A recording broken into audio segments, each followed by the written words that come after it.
मिष्टी जल्दी से उस बिकनी में बदल गई जो उसने पहले खरीदी थी। बिकनी रूढ़िवादी कंजर्वेटिव थी, लेकिन यह अभी भी बिकनी थी। हालांकि उसे कम शर्म महसूस हुई जब उसने देखा कि समुद्र तट पर बाकी सभी लोग भी वही कपड़े पहने हुए थे। जब वह पीछे मुड़ी तो उसने देखा कि अगस्त्या वहां उसकी पीठ के बल खड़ा था। हैरान होकर उसने पूछा, हब्बी, क्या तुम चेंज नहीं कर रहे हो? क्या तुम मुझे सूट में तैरना सिखाने वाले हो?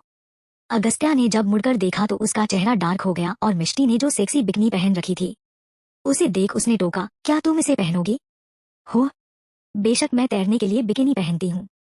क्या मैं नहीं पहन सकती? मिष्टी ने असमंजस में उसकी ओर देखा। बिल्कुल नहीं, यह बहुत रिवेलिंग है, तुम अभी बच्ची हो, तुम इसे नहीं पहन सकती। अगस्त्या के माथे पर नसें पहले से ही धड़क रही थी और जब उसने कल्पना की कि दूसरे लोग उसे बिकनी में देखेंगे तो वह गुस्सा किए बिना नहीं रह सका। मैं बच्ची नहीं हूँ, मैं लगभग 19 साल की हूँ और मैं एक एडल्ट हूँ। क्या उसने उसे इस तरह देखा था भले ही उनकी शादी को इतने साल हो गए थे? मिष्टी पूरी तरह से चिढ़ गई। इसे बदल दो, नहीं तो हम नहीं जाएंगे, अगस्त्या गुर्राया। ठीक है, क्या होगा अगर मैं अपनी बिकनी के ऊपर एक ड्रेस पहनूं? मिष्टी ने नाराजगी से कहा और अपने पैर पटक लिए। वह जानती थी कि अगस्त्या बहुत पोसेसिव था और अगर वह उससे लड़ती रही तो अंत में उसे ही नुकसान होगा, इसलिए उसने उसके खिलाफ नहीं जाने का फैसला किया। तभी अगस्त्या की निगाहें नम हो गईं। वह उसके सामान के पास गया और कुछ कपड़े निकाले। उनकी तुलना करने के बाद उसने उसे सभी ड्रेस में सबसे लंबी और सबसे रूढ़िवादी कंजर्वेटिव ड्रेस मिष्टी को सौंपी। यह अच्छी है, मिष्टी ने सोचा। अच्छी, माय फूट ना चाहते हुए उसने ड्रेस पहन ली और दुनिया में सबसे दुखी व्यक्ति की तरह महसूस किया। अगस्त्या ने स्टाफ से उसे स्विम सूट लाने के लिए कहा था। जब मिष्टी ने देखा कि उसने अपने सेक्सी वी एब्स को छिपाने के लिए शर्ट नहीं पहनी है तो वह बहुत गुस्से में थी। तुम सब कुछ दिखा रहे हो, लेकिन तुम चाहते हैं कि मैं खुद को कवर करूं। तुम क्या बोल रही हो? चलो चलते हैं, अगस्त्या ने मिष्टी को हैट लगाते हुए कहा।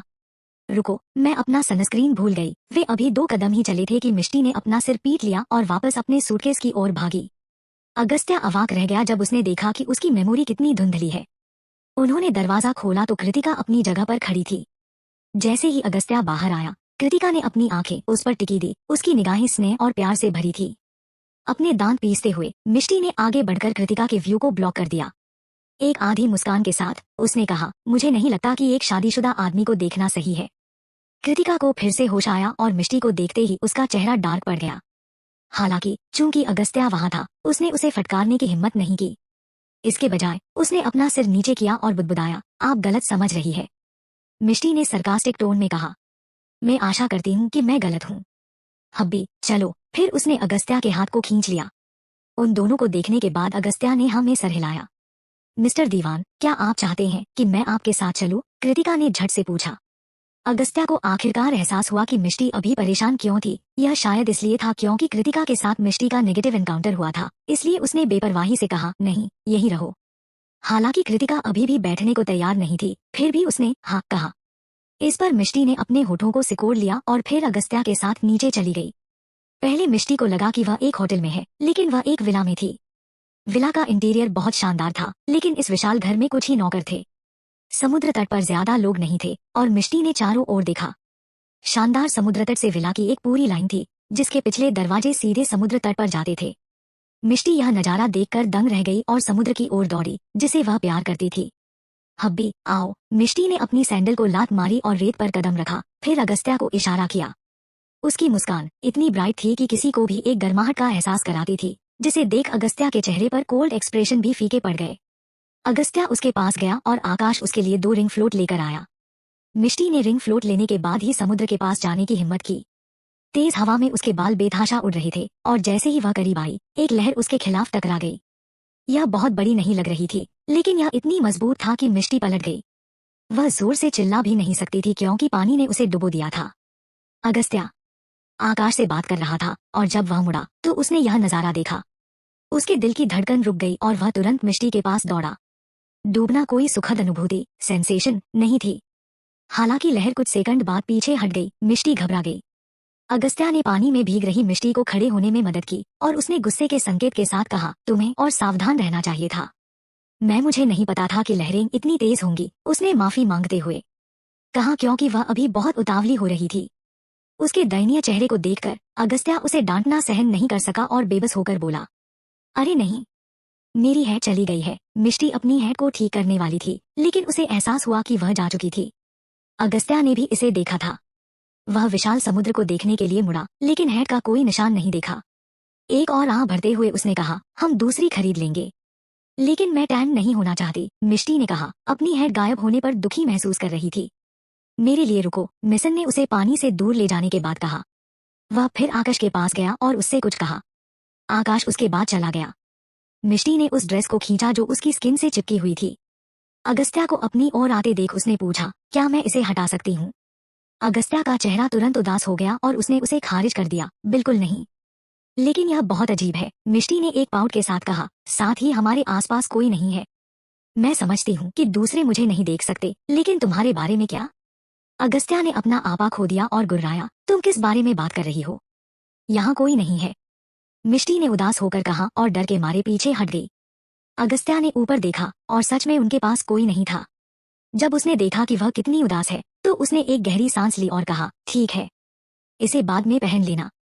मिष्टी की आंखें चमक उठीं और वह तुरंत चिल्लाई, डैड रोजर। जल्द ही नौकरों ने फल और जूस परोसा और आकाश एक हेड के साथ लौटा, जिसे खरीदने के लिए वह दौड़ कर गया था। अगस्त्या ने इसे ले लिया और मिष्टी की ठोड़ी के नीचे डोरी बांधने से पहले मिष्टी के सिर पर रख दिया ताकि वह अपनी हेड फिर से न खोए, जबकि मिष्टी उसे जूस पीते हुए देखती रही। फिर उसने जूस का गिलास उसके मुंह से लगाया और बोली, ड्रिंक इट। अगस्त्या चौंक गया, लेकिन फिर उसने अपना सिर नीचे किया और जूस पीने लग गया। अगस्त्या जब पी रहा था तब भी सेक्सी लग रहा था। मिष्टी को इतनी दिलचस्पी थी, वह अपनी लार निगल गई और शर्मा गई। पहले तो उसने सोचा कि अगस्त्या उसे रिजेक्ट कर देगा, लेकिन उसने इसके बजाय जूस पी लिया। क्या इसका मतलब इनडायरेक्टली वे पहले से ही किस कर रही हैं? इसके बाद वे स्विमिंग के लिए वापस समुद्र में चले गए। इस बार वह अब इतनी डरी नहीं थी क्योंकि अगस्त्या उसके साथ था। हालांकि जब वह तैरी तो वह फिर से घबरा गई, इसलिए वह अगस्त्या को पकड़ने के लिए दौड़ी। हालांकि अगस्त्या ने सख्ती से कहा, अगर तुम मुझे पकड़े रहोगी तो तुम कभी तैरना नहीं सीख पाओगी। मिष्टी एक पल के लिए अवाक रह गई और फिर उसने सिर हिलाया और अगस्त्या को जाने दिया। उसने अगस्त्या को फॉलो किया और अपनी बाहों को पानी में लहराया। जैसे ही वह कुछ ट्रैक्शन हासिल करना शुरू कर रही थी, एक लहर ने उसे मारा और वह अगस्त्या से कुछ दूर बह गई। उसकी भुजाएं पानी में इधर उधर हो गईं। घबराकर वह अगस्त्या पर चिल्लाई, मैं यहाँ हूँ। आह! इससे पहले कि वह कुछ और कह पाती, पानी की एक धार उसे और दूर ले गई। बेशक वह अपने पैर की उंगलियों से जमीन को महसूस नहीं कर सकती थी और जहाँ वह जाना चाहती थी, उस पर उसका कोई कंट्रोल नहीं था।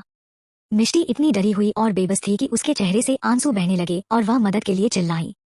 वह पानी में बह गई और अपनी आंखें नहीं खोल सकी। उसके डूबने के डर ने उसे खा लिया और जैसे ही वह गिरने वाली थी, दो मजबूत बाहें उसकी कमर के चारों ओर लिपट गईं और उसे किनारे पर खींच लिया।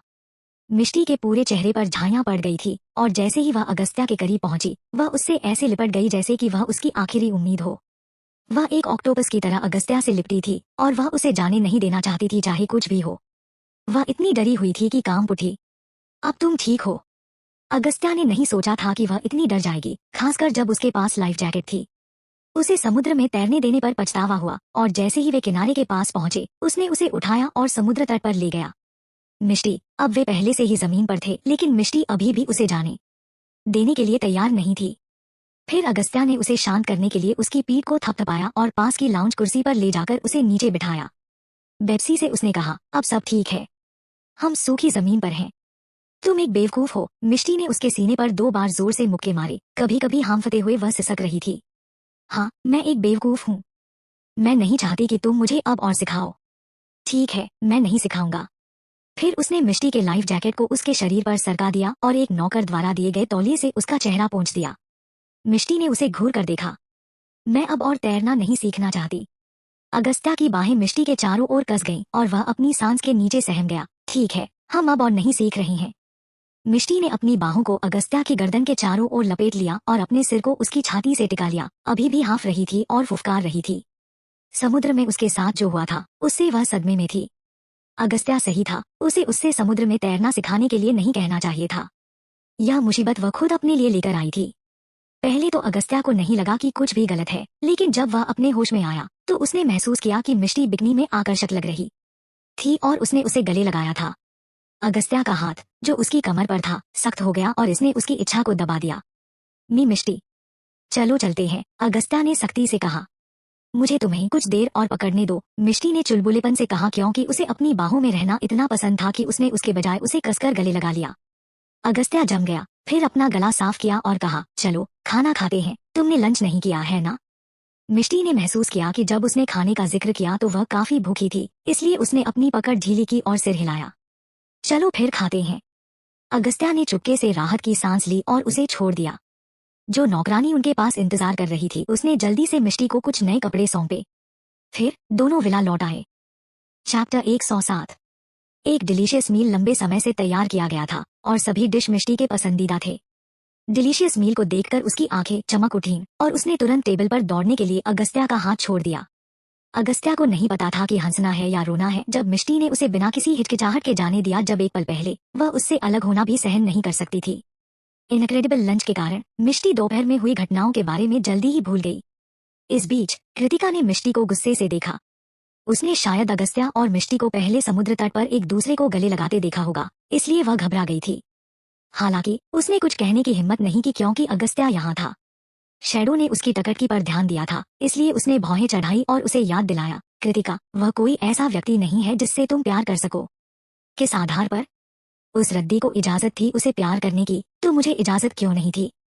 क्या इसलिए कि मैं एक अनाथ हूँ? कृतिका ने अपनी मुट्ठी कसकर पकड़ ली। उसका चेहरा गुस्से से भर गया। जिस समय से कृतिका ने अगस्त्या को देखा, उसने इस आदमी की हमेशा रक्षा करने की कसम खाई। जैसे जैसे वे बड़े हुए वह उससे और ज्यादा प्यार करने लगी। मूल रूप से उसने सोचा था कि वह इस जीवन में उसे देखकर संतुष्ट होगी। वह जानती थी कि अपनी लो स्टेटस की वजह से वह उसके लायक नहीं थी। हालांकि जब मिष्टी अगस्त्या के जीवन में आई तो उसके आदर्शों आइडियल को कुचल दिया गया। मिष्टी न केवल एक एवरेज फैमिली से थी बल्कि वो बदनामी भी थी। वह उसके बॉस के लायक नहीं थी। जब भी वह हंटर और अन्य लोगों को इस बारे में बात करते सुनती कि अगस्त्या मिष्टी का कितना अच्छा ख्याल रखता है, तो उसके दिल में गुस्सा और दुहक की एक लहर उठ जाती। जब वह आखिरकार आज मिष्टी से मिली तो वह उससे और भी ज्यादा नफरत करने लगी। वह उस सुंदर चेहरे से उसके बॉस बहकाने की कोशिश कर रही होगी, कृतिका ने सोचा। उसके पास खड़े शैडो ने सिर हिलाया। उसके लड़की के लिए तुम्हारी दुश्मनी साफ दिख रही है। अगर हमारे बॉस को पता चला तो तुम अच्छे से जानती हो कि नतीजा क्या होंगे। कृतिका ने अपने दांत पीस लिए। मिष्टी को अगस्त्या का हाथ इंटिमेसी से पकड़े हुए देखकर वह हर बार गुस्से से जलने से खुद को रोक नहीं पाती थी। हालांकि शैडो भी सही थी। अगर वह इस तरह का व्यवहार करना जारी रखती है तो अंत में उसे केवल भुगतना ही पड़ेगा। मैं समझ गई हूँ। उसने एक गहरी सांस ली, जिसके बाद उसकी नॉर्मल कोल्ड एक्सप्रेशन लौट आई। रात के खाने के बाद अगस्त्या स्टडी रूम में आया। मिष्टी आभारी है कि अगस्त्या अभी भी ट्रिप पर उसके साथ जाने के लिए समय निकाला। भले ही वह एक बहुत बड़ी कंपनी को मैनेज करता है, इसलिए अगर उसे यहाँ भी काम करना है तो उसे कोई दिक्कत नहीं है। हालांकि वह अब समुद्र तट पर जाने के मूड में नहीं थी। जब उसने रात का खाना खाया तो उसने मानवी और अविका को उनकी छुट्टी के बारे में पूछताछ करने के लिए ऊपर जाने की योजना बनाई। जब वह स्टडी को पास कर रही थी तो उसने देखा कि दरवाजा खुला था। पहले तो मिष्टी ने इस बारे में ज्यादा नहीं सोचा, लेकिन जब उसने एक जाना पहचाना नाम सुना तो वह अपने ट्रैक पर रुक गई। उन्होंने जन्नोर पर काला बाजार की नीलामी का जिक्र किया था। उसके दिमाग में यादें घूमने लगी और मिष्टी को आखिरकार समझ में आ गया कि अगस्त्या उसे इस छुट्टी के लिए स्नोर क्यों लाया था। अतीत में इस समय वो वेकेशन पर नहीं गई थी, लेकिन उसे याद आया कि अगस्त्या नीलामी में भाग लेने के लिए कुछ समय के लिए बाहर गया था। कहा गया कि इस नीलामी में 4 अमीर परिवारों में से एक केंद्रा परिवार की सभी जमीनों की नीलामी की जाएगी। हालांकि केंद्रा परिवार बैंकरप्ट हो गया था और उनके परिवार के सदस्य पूरी देश में बिखरे हुए थे। उन्होंने एक बार केंद्रा शहर पर शासन किया था। हालांकि कोई नहीं जानता था कि वे अपनी जमीन की नीलामी क्यों कर रहे हैं। अगर केंद्रा परिवार के पास अब जमीन का यह टुकड़ा नहीं होगा तो वे केंद्रा से पूरी तरह से गायब हो जाएंगे। अगर वे अपनी असेस्ट रखते हैं तो केंद्रा फैमिली में अपने पतन से उबर सकता है। हालांकि अगर वे अभी अपनी असेस्ट की नीलामी करते हैं तो उनके पास अपने बिजनेस को फिर से रिवाइव करने का कोई मौका नहीं होगा। हालांकि उनकी असिस्ट की नीलामी जीतने वाला परिवार सफलता के दूसरे लेवल तक जाने में सफल होगा। आखिरकार जो भी इस देश में सबसे ज्यादा एरिया का मालिक होगा वह इंडस्ट्री में शासक बन जाएगा। हालांकि अपने पुनर्जन्म की यादों को याद करने पर मिष्टी ने महसूस किया कि यह सब वास्तव में साजिश का हिस्सा था। फ्यूचर में केंद्रा आखिरकार अपने पैरों पर खड़े होने में कामयाब हो गए जाएंगे। एक गुप्त संगठन की मदद से केंद्रा परिवार अपने पतन से रिवाइव हुआ। उन्होंने कुछ कंपनियों को अपने कब्जे में भी लिया और अन्य बड़े परिवारों को भारी नुकसान पहुंचाया। जब उन्हें होश आया तब तक बहुत देर हो चुकी थी। इस मामले ने उसके पिछले जीवन में पूरे शहर में जबरदस्त हंगामा किया था, इसलिए वह इस नीलामी बारे में क्लियर थी। वह अपने पिछले जीवन में बिजनेस के बारे में कुछ नहीं जानता था, लेकिन इस जीवन में उसने इसके बारे में कुछ सीखा था। उसने इसके बारे में कुछ सीखा और उसे उम्मीद थी कि अगस्त्या इस लड़ाई में शामिल नहीं होगा। बेशक इस नीलामी में कुछ और भी इम्पोर्टेंट था। अगस्त्या मिष्टी के लिए नेचुरल कलर ब्लड जेड के एक पीस पर बोली लगाने जा रहा है, जिसकी कीमत बहुत ज्यादा है। अपने पिछले जीवन में उसने अगस्त्या में बिल्कुल भी दिलचस्पी नहीं थी, इसलिए जो कुछ भी उसने उसे दिया उसने उसकी ओर देखने की जरा भी परवाह नहीं की और उस कीमती जेड को मिष्टी ने अपने गहनों के डिब्बे में फेंक दिया था। लेकिन किसी तरह ब्लड जेड गायब हो गया। बदकिस्मती से किसी ने इसे कूड़ेदान में पाया। अगस्त्या मिष्टी पर उन चीजों की परवाह न करने के लिए गुस्से में था जो उसने मिष्टी को दी थी। दरअसल माँ, किसी को भी गुस्सा आ जाएगा जब एक अनमोल जेड को एक बेतरतीब कूड़ेदान में फेंक दिया जाएगा। मिष्टी को अगस्त्या का डांटना बुरा लगा था क्योंकि उसने जेड को कूड़ेदान में नहीं फेंका था, इसलिए उसने अगस्त्या से जमकर लड़ाई की थी। घटना के बाद अगस्त्या इतना गुस्से में था कि वह 1 महीने तक घर नहीं आया। वह अपने पिछले जन्म में अगस्त्या को नापसंद करती थी, लेकिन वह इतने कीमती रत्न को कभी भी कूड़ेदान में नहीं फेंकती। वह जानती थी कि कोई उसे फंसाने की कोशिश कर रहा है। यह सिर्फ इतना है कि उसने कभी नहीं सोचा था कि वह व्यक्ति उसकी अपनी बहन सोनाली थी। सोनाली ने उसे बताया कि नौकरानियों लालच के कारण उसका सामान चुरा लिया, लेकिन उसे डर था कि किसी को पता चल जाएगा, इसलिए उसने इसे कूड़ेदान में फेंक दिया। इसलिए मिष्टी ने गुस्से में नौकरानी को निकाल दिया। मिष्टी अपनी गहरी सोच में थी। अचानक स्टडी का दरवाजा खुल गया। शैडो, आकाश और कृतिका कोवर्किंग स्पेस से बाहर निकलते हैं। जब कृतिका ने मिष्टी को देखा तो उसके एक्सप्रेशन में काफी बदलाव आया। तुम चुपके से बाहर कान लगाकर हमारी बातें सुन रही थी। मिष्टी का चेहरा एकदम से बदल गया। किसने कहा कि मैं चुपके से कान लगाकर सुन रही थी? मैं यहाँ खड़ी हूँ और आप सभी को खुले तौर पर सुन रही हूँ। कृतिका की एक्सप्रेशन तुरंत कोल्ड हो गई। तुम क्या करने की प्लान बना रही हो? तुम हमारी बातचीत को क्यों सुन रही हो? मिष्टी जोर से हंसी। क्या तुम मुझे छिपकर सुनने का दोष देने की कोशिश कर रही हो? क्या मजाक है? अगर तुम नहीं चाहती कि कोई तुम्हारी बातचीत सुने तो दरवाजा कसकर बंद कर दो। इसके अलावा तुम्हारे बॉस के साथ सोने के अलावा मैं और क्या कर सकता हूँ? तुम इतनी बेशर्म हो कि तुम इस तरह मेरे बॉस का अपमान कैसे कर सकती हो? कृतिका ने अपना गुस्सा निकालते हुए कहा। मैं उसकी पत्नी हूँ। क्या मेरा उसके साथ सोना नॉर्मल नहीं है? तुम मुझे इसके लिए बेशर्म क्यों कह रहे हो? अपनी बाहों को पार करते हुए मिष्टी ने लापरवाही से कहा। कृतिका कुछ और कहना चाहती थी, लेकिन उसके पीछे एक ठंडी आवाज ने उसे बीच में ही रोक दिया। बस, तुम सब जा सकते हो। जाने से पहले कृतिका ने अपने दांतों को पीस लिया और मिष्टी को घूर कर देखा। आकाश शर्मिंदगी में एक तरफ खड़ा हो गया, जबकि शैडो वह शांत रहा। चैप्टर 108। तुम अंदर आओ, अगस्त्या ने मिष्टी को देखते हुए कहा। तुम से तुम्हारा क्या मतलब है? तुम्हें मुझे हनी या डार्लिंग कहना चाहिए, मिष्टी ने नाखुश होकर कहा। अगस्त्या ने जिस तरह से उसे बुलाया उससे वह पूरी तरह से निराश थी। अगली बार वह उसे सीधे उसके नाम से पुकारेगी क्योंकि ऐसा ही मामला था। अपने होठों को फुलाते हुए वह स्टडी रूम में चला गई। आकाश और अन्य लोगों ने तुरंत काम से छुट्टी ले ली। क्या कोई प्रॉब्लम है, अंकल दीवान? सोफे पर बैठते ही मिष्टी ने लापरवाही से कहा। क्या? अंकल दीवान? अगस्त्या यह सुनकर दंग रह गया। भले ही वह उससे 8 साल बड़ा था, लेकिन वह अंकल कहलाने के लायक नहीं था। इसके अलावा क्या उसने पहले उसे हब्बी नहीं कहा था? तुम्हें कृतिका पसंद नहीं है? अजीब तरह से अपना गला साफ करने के बाद अगस्त्या ने पूछा। मिष्टी ने अपनी जीभ उस पर निकाली और कहा, वह भी मुझे पसंद नहीं करती। वह मुझसे इतनी नफरत करती है कि वह मुझे तुरंत मारने का इंतजार नहीं कर सकती। उसने यह कहा, उदास महसूस करते हुए, जैसे उसने अपने आंसू पोंछने का नाटक किया। अगस्त्या ने उसे देखते हुए कहा, मैंने सोचा कि एक महिला की रक्षा दूसरी महिला द्वारा करना बेहतर और ज्यादा सुविधाजनक होगा, इसलिए मैंने तुम्हारे लिए कृतिका का इंतजाम किया था। कौन सी महिला? क्या तुमने पहले मुझे किड्डो नहीं कहा था? क्या तुम जानते हो कि बच्चे और जवान अलग अलग दुनिया से ताल्लुक रखते हैं? क्या तुम्हें लगता है कि हम साथ साथ चल सकते हैं? बार बार आंखें झपकाते हुए और मासूमियत की एक्टिंग करते हुए मिष्टी ने कहा। अगस्त्या ने बेपसी से अपना सिर हिलाया। क्योंकि यह मामला है तो मैं उसे अगली बार अपने साथ चलने के लिए नहीं कहूंगा। मिष्टी उसकी बातों पर खुशी से मुस्कुराई। यह ठीक है। वैसे अगर हम दोनों आपस में लड़े तो तुम किसकी मदद करोगे? तुम्हारी। क्यों? क्योंकि तुम उसकी फाइटिंग स्किल के खिलाफ कोई मैच नहीं हो। अगस्त्या ने जो कहा उसे सुनकर मिष्टी पूरी तरह अवाक रह गई। आउच! उसकी बातें बहुत दर्दनाक है। लेकिन अगस्त्या सही था। अगस्त्या के गार्डों में से एक के रूप में हाथापाई की लड़ाई या हमलों की परवाह किए बिना कृतिका दोनों में आउटस्टैंडिंग है।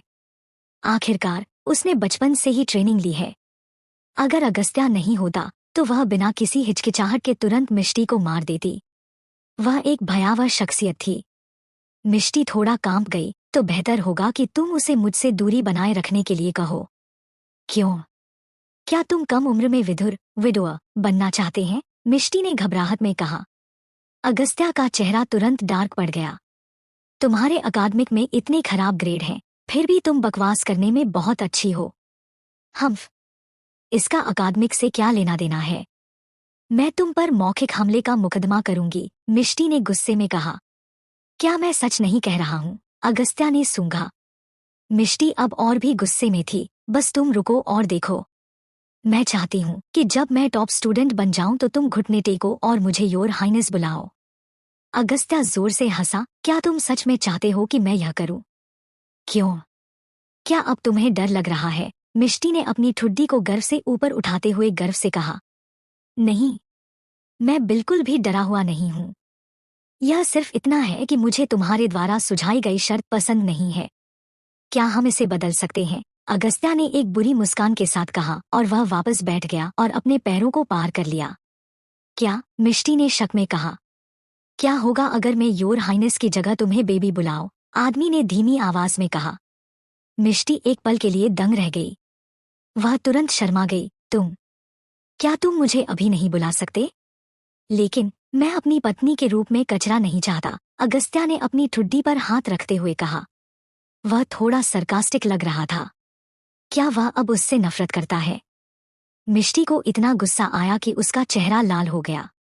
वह तुरंत खड़ी हुई और बोली, जस्ट यू वेट एंड सी। वह गुस्से में स्टडी से बाहर आ गई। अचानक वह रुकी और मुड़ी। क्या तुम ऑक्शन को अटेंड करने जा रहे हो? अगस्त्या के एक्सप्रेशन में चेंज नहीं आए। फिर उसने उससे पूछा, क्या तुम इसमें इंटरेस्टेड हो? अगर तुम एक साथी ला सकते हो तो कल मेरे साथ चलो। स्टडी छोड़ने के बाद मिष्टी ने सिर हिलाया। चैप्टर 109। शाम 6:30 बजे अगस्त्या मिष्टी को शो कॉल्ड ऑक्शन इवेंट में ले गया। ऑक्शन एक आलीशान होटल में हेल्ड किया गया था। इस नीलामी में काफी संख्या में लोग शामिल हुए। उनमें से ज्यादातर बॉडीगार्ड के साथ आए थे। इसलिए ऐसा लगता है कि यहाँ के ज्यादातर लोग उतने सरल नहीं हैं जितने की कोई कल्पना कर सकता है। मिस्टर दीवाना, हमें मिले हुए काफी समय हो गया है। हॉल में कदम रखते ही किसी ने अगस्त्या को ग्रीट करने के लिए कदम बढ़ाया। वह आदमी एक सुंदर औरत को अपनी बाहों में लिए हुए था। मिस्टर कौशिक, अगस्त्या ने लापरवाही से जवाब दिया। अगस्त्या, क्या तुमने अपना पार्टनर बदल लिया है? उस आदमी ने उसके प्रति अगस्त्या के ठंडे रवैये को नजरअंदाज कर दिया। अगस्त्या से सरकास्टिक लहजे से बात करने के बाद उसने मिष्टी पर अपनी आंखें सेट की।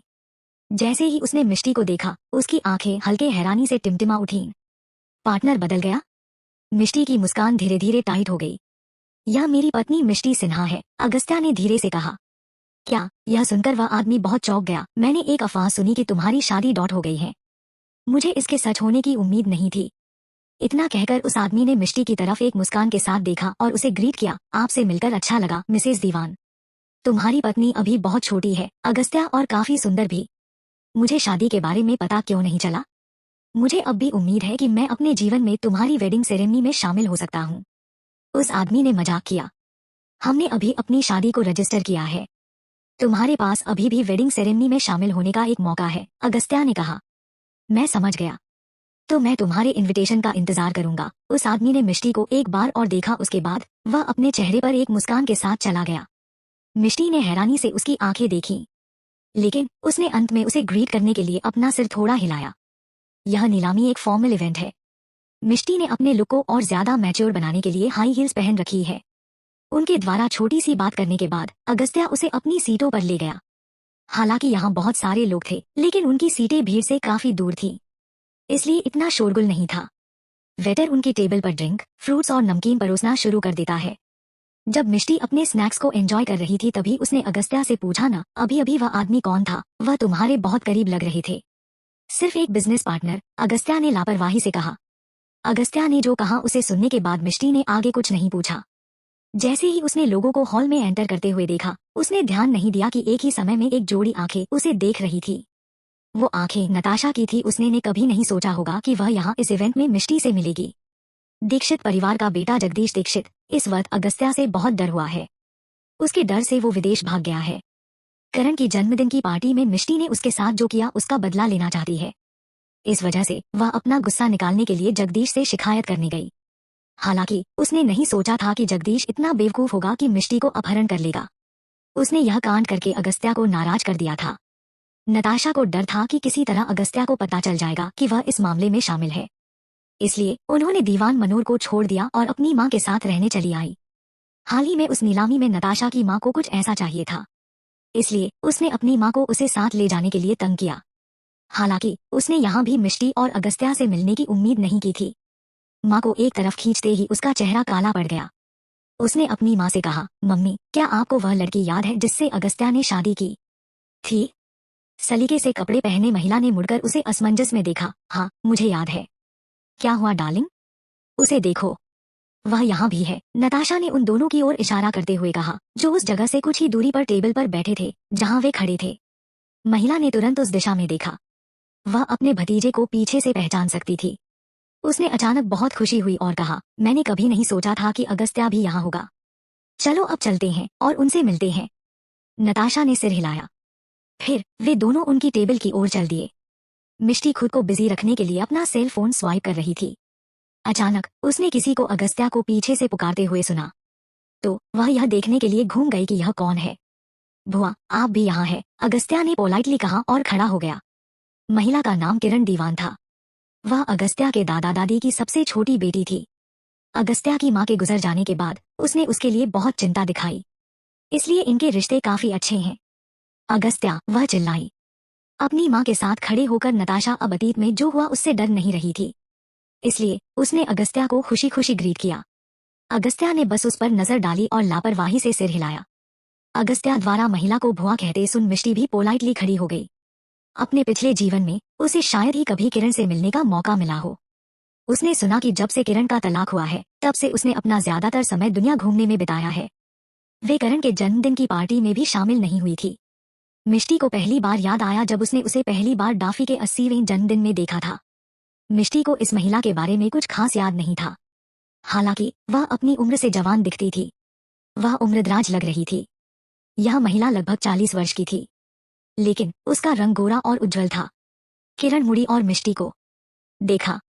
उसने एक सुंदर मुस्कान के साथ कहा, क्या तुम वह लड़की हो जिसने अगस्त्या से शादी की है? अगस्त्या ने जवाब दिया, उसका नाम मिष्टी है। मिष्टी ने भी मुस्कुराते हुए कहा, आपसे मिलकर अच्छा लगा बुआ।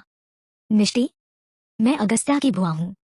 मुझे तुमसे यहाँ मिलने की उम्मीद नहीं थी, इसलिए मैंने तुम्हारे लिए प्रेजेंट तैयार नहीं किया। मिष्टी ने तुरंत अपना सिरना में हिलाया। आप बहुत दयालु हैं बुआ, इसकी जरूरत नहीं है। किरण मुस्कुराई और उसने अपना सिर हिलाया। फिर उसने अगस्त्या की ओर देखा और कहा, चलो बैठकर बातें करते हैं। अगस्त्या, क्या तुम आज केंद्रा परिवार की संपत्ति के लिए आए हो? किरण ने जो कहा उसे सुनकर मिष्टी की आंखें चमक उठीं। ऐसा लग रहा था कि किरण भी यह जानती थी, तो यह अब एक रहस्य की तरह नहीं लग रहा था। देखते हैं आखिरकार कोई नहीं जानता था कि अफवाहें सच है, अगस्त्या ने शांति से कहा से उस मंच की ओर देखते हुए जहां इवेंट ऑर्गेनाइजर नीलामी के लिए स्टेज तैयार करने में बिजी थे। किरण, अगस्त्या की बात साथ सहमत हुई, यह सच है। अचानक नताशा ने टोका, अगस्त्या, तुम आज वर्षा को यहाँ क्यों नहीं लाए? मुझे उसे देखे हुए काफी समय हो गया है। मुझे उसकी बहुत याद आती है। या वह मिष्टी थी जिसने उसे तुम्हारे साथ आने से मना कर दिया था? नताशा ने गलत बात कर दी। मिष्टी की आंखों के सामने अंधेरा छा गया। मैं उसे यहाँ क्यों लाऊं? किरण, जो उसके पास बैठी थी, अपनी बेटी को बेतुकी बहोने का आरोप लगाने लगी। उसने झट से कहा, तुम अभी भी बेवकूफ हो। नताशा, अगस्त्या अब शादीशुदा है। वह फिर वर्षा को अपने साथ कैसे ला सकता है? बकवास मत करो, नहीं तो मिष्टी गलत समझ सकती है। नताशा ने नाराजगी में अपने होंठ फुलाए और कहा, तो क्या? वर्षा और अगस्त्या को एक दूसरे को तब से जानते हैं जब वे बच्चे थे। क्या उनके लिए बाहर घूमना नॉर्मल नहीं है? मुझे याद है। एनफ, अगस्त्या नताशा को कड़ी नजरों से देखते हुए चिल्लाया। उसकी आंखों की ठंडक ने नताशा को तुरंत ठंडक का एहसास कराया। क्या तुम अपने अतीत के कर्मों से बाहर निकलने की कोशिश कर रही हो? अगस्त्या ने कोल्ड आवाज में कहा, याद करो तुमने पहले क्या किया था। मैं तुम्हारी माँ की वजह से तुम्हारे खिलाफ नहीं हूँ और तुमने मेरी पत्नी से इस तरह बात करने की हिम्मत की? तुम्हें क्या लगता है कि तुम कौन हो? नताशा तुरंत घबरा गई। क्या क्या चल रहा है? किरण ने अपनी बेटी पर चिल्लाते हुए पूछा। आप अपनी प्यारी बेटी से इस बारे में पूछ सकती हैं, बुआ, कि उसने हाल के दिनों में कितना भयानक काम किया है। यह आपकी खातिर है जो आज वो यहाँ बैठी है। अगली बार उसने वही भयानक काम करने की कोशिश की तो अंजाम अच्छा नहीं होगा, अगस्त्या ने कोल्डली कहा।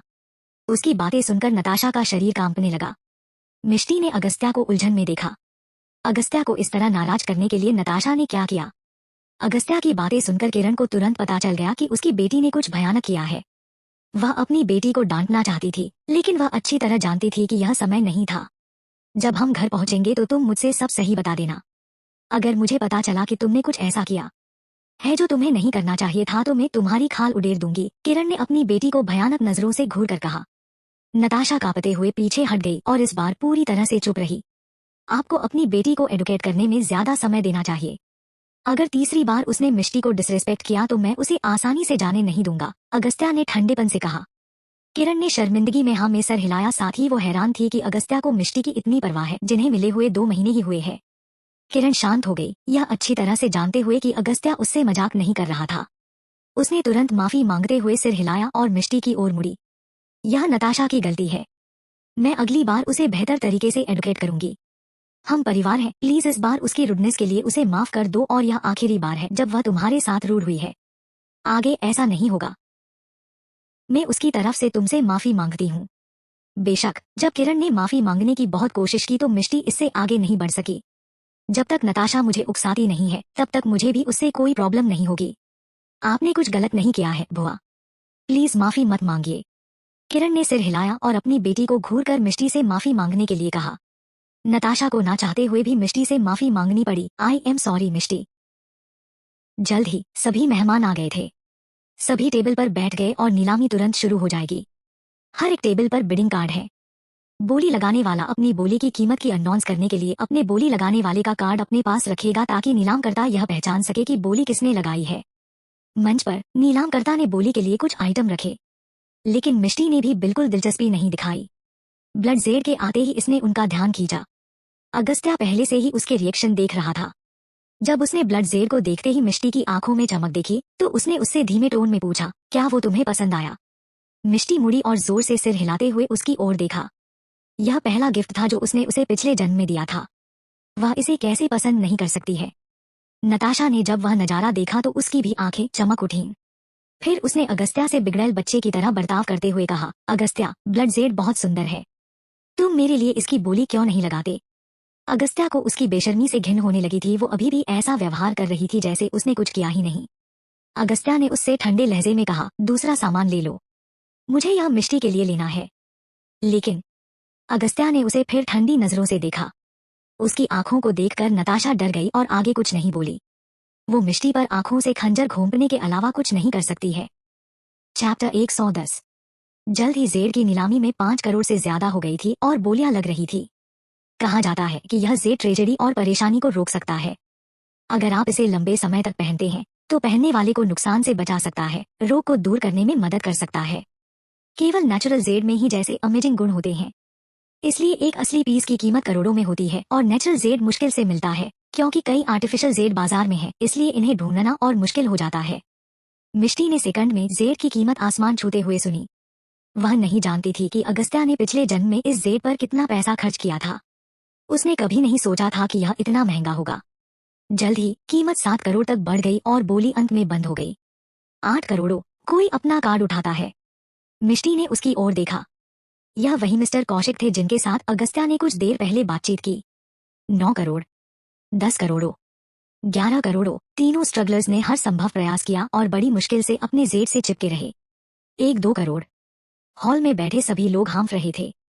जेड 4 या 6 करोड़ की कीमत का के है और लोगों ने 12 करोड़ तक बोली लगा दिन।